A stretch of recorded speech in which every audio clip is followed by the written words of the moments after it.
चलिए आज उस शक्तिशाली मानसिक अवस्था के बारे में जानते हैं जो हमारे बड़े से बड़े लक्ष्य को भी हकीकत में बदल सकती है।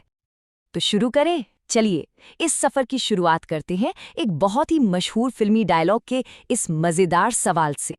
ये जो कन्फ्यूजन है ये बहुत आम है ना? लेकिन जरा सोचिए, क्या हो अगर इन्हीं अधखुली आंखों में हमारी असली शक्ति को जगाने का राज छिपा हो?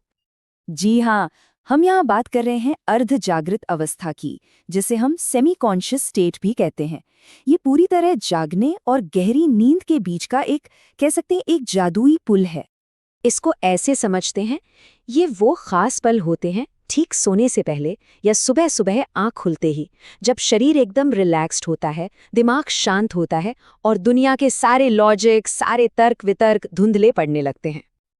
अब ये देखते हैं कि सोचने की ये जो अवस्था है वो हमारे रोजमर्रा के जागते हुए दिमाग से कितनी अलग और खास है।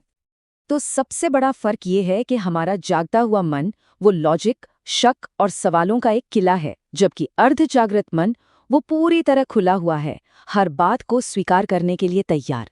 इस स्टेट में तो कल्पना और हकीकत के बीच की लकीर लगभग मिट ही जाती है। तो सवाल ये उठता है कि जब लॉजिक ही काम नहीं करता तो फिर ये अवस्था इतनी शक्तिशाली क्यों है, खासकर जब बात खुद को बदलने की हो। इसकी वजह यह है कि इस अवस्था में हम अपने दिमाग के उस चौकीदार को बाईपास कर देते हैं जो हर बात पर शक करता है, और सीधे अपने अवचेतन मन से बात करते हैं। जी हाँ, वही मन जो हमारे विश्वासों और आदतों को कंट्रोल करता है। और ये स्लाइड इस पूरी प्रक्रिया को बहुत ही शानदार ढंग से समझाती है। सोचिए, इस अवस्था में की गई विजुअलाइजेशन आपके अवचेतन मन के लिए एक ब्लूप्रिंट या एक सॉफ्टवेयर कोड की तरह काम करती है। जो तस्वीर हम उसे दिखाते हैं वो उसे हकीकत में बदलने के मिशन पर लग जाता है। एक मिसाल लेते हैं वजन घटाने की। जागता हुआ मन तुरंत कहेगा, अरे ये कैसे होगा, ये तो बहुत मुश्किल है। लेकिन अर्ध जागृत मन वो बस उस सेहतमंद तस्वीर को सच मानकर स्वीकार कर लेता है, कोई सवाल नहीं। चलिए अब आगे बढ़ते हैं और उन खास मौक़ों को जानते हैं जब कोई भी इस तकनीक का आसानी से इस्तेमाल कर सकता है। और सबसे अच्छी बात क्या है जानते हैं?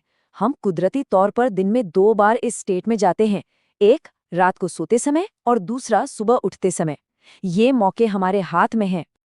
और ये सारी बातें हमें इस पूरी सोच के सबसे बुनियादी और गहरे सिद्धांत पर लेकर आती हैं। इस स्रोत का ये एक विचार ही इस पूरी बात का सार है। भीतर जितना जाएगा, बाहर उतना पाएगा। मतलब हमारी बाहरी दुनिया हमारे अंदरूनी विश्वासों का ही आईना है। हम जो अंदर बोते हैं वही बाहर काटते हैं। तो यहाँ से जो सीखने को मिला वो बिल्कुल साफ है, और ये हमें खुद से विचार करने के लिए एक आखिरी लेकिन बहुत शक्तिशाली सवाल के साथ छोड़ जाता है।